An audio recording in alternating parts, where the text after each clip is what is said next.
Good morning, everybody. As you know, Seattle is a pretty big city. Downtown is pretty chaotic, especially during rush hour and everything. So personally for me, having a car is sometimes a little bit more stressful than not having a car. So I don't own a car. And you know, I thought I'd make a video for people who are thinking about visiting, moving here, or just want to get a better idea of what public transportation is like in Seattle. So here are what I think are the top 4 ways of getting around Seattle without a car. Number 1, public transportation. For an American city, it's pretty good. You have buses, you have ferries, you have Lightrail, you have streetcars, you have a lot of options here. Many to choose from. I personally think the bus is the best option out of all of them. Of course, like using them all together in combination if you're getting somewhere further is really useful. There are literally buses that take you to another city. Let me show you on the computer, on the maps, because I'm a visual person and that's easier for me to see. For example, if you're living in Queen Anne, trying to go to Bellevue, you can definitely get there. There's buses that'll take you there. If you're trying to go to Redmond, like if you work at Microsoft, the campus is over there. Definitely doable. Plus you have the Microsoft buses that'll take you there. So let's say you're trying to go to Federal Way because there's a lot of good Korean food there. There's a bus for that as well. Honestly, I use Google Maps to see what buses to take because although there is an app provided by the city of Seattle for their transit system, it's not always accurate, user-friendly, or reliable. It's called One Bus Away and it's supposed to tell you exactly the times that the buses are coming, but sometimes the buses come early, sometimes they come late, and sometimes the scheduled bus just disappears off of the timetable completely. I still use it because most of the time it's accurate, but sometimes it's not that great. So Google Maps is pretty reliable. Okay, next we have the Lightrail. And that's really useful because I always take that when I go to the airport or when I come back from the airport.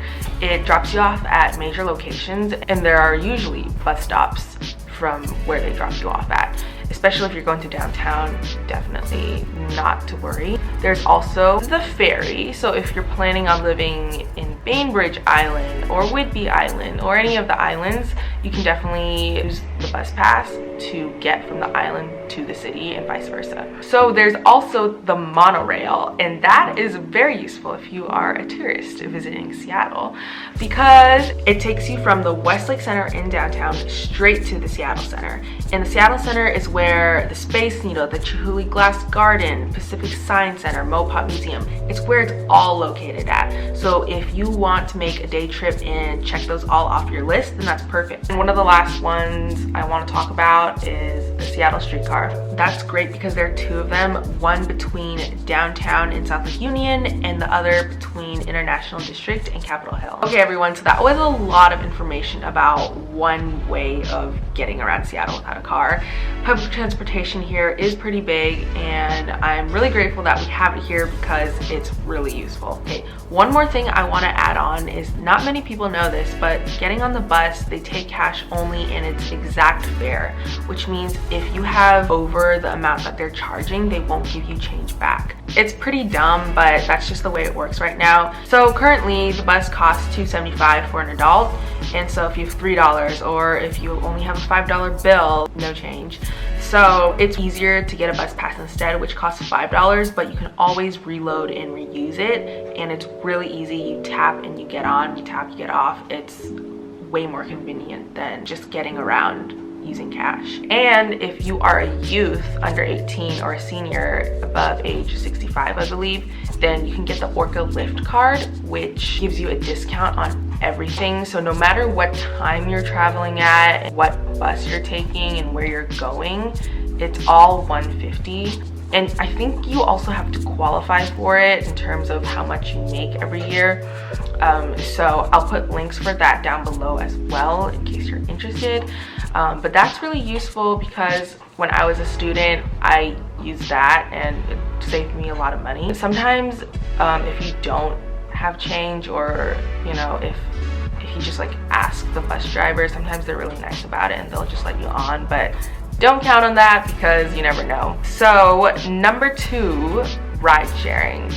Yeah, this is kind of cheap because you're using a car, but it's actually so popular around here. You'll see Ubers and Lyfts like everywhere you go. There's always one when you need one. It's just a matter of how much you're willing to spend to get somewhere. It's really useful because if you're out super late and it's like 2 in the morning, then the buses aren't really running anymore, but you'll almost always find an Uber or Lyft to take you home. Ride sharing is also very popular at the airport, and if you are in a rush or if you don't want to spend that much time getting to your destination, I highly recommend ride sharing. Uber, Lyft, and another company operate there, and it's really easy. Moving on to number 3, biking. This is the Pacific Northwest. People love to bike, hike, snowshoe, ski, snowboard, anything that's like outdoorsy. And so actually I think the city of Seattle has been doing a great job of making it accessible and safe for bikers to get around Seattle. In almost every neighborhood you'll find bike lanes and biking trails and biking enthusiasts, people commuting to work. So it's pretty cool. I feel like Seattle is a city where it's really big on biking and making space for bikers to be able to get around.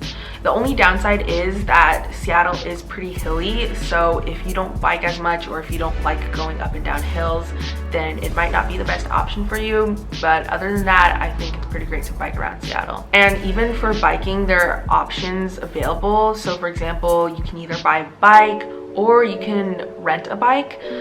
Usually you will see jump bikes and line bikes, which are the red bikes or the yellow and green bikes scattered around the city, and you can download an app and unlock the bike, pay for it on the app, and then you just ride. Last but not least, number 4, walking. I know walking is not really like any kind of system to get around, but it's really useful, and if you're able to walk, it's really accessible in certain neighborhoods like Capitol Hill. I think it's a big one around here, and a lot of people do it. That's how people commute to work, or you know, that's how they get around. So that's all I have for you all today. Thank you so much for tuning in. I really hope this helped, because I know whenever I go to a new place, I like to look up how do you get from point A to point B, and also how do you use this crazy new public transportation system that I've never used before. It's really confusing, it can be stressful, so I really hope this helped. And you know, let me know in the comments below if you have any questions and what helped and what didn't. Yeah, just let me know your thoughts. I'd love to hear from you. Yeah, I hope everybody has a great day and is getting more sun than I am. Bye!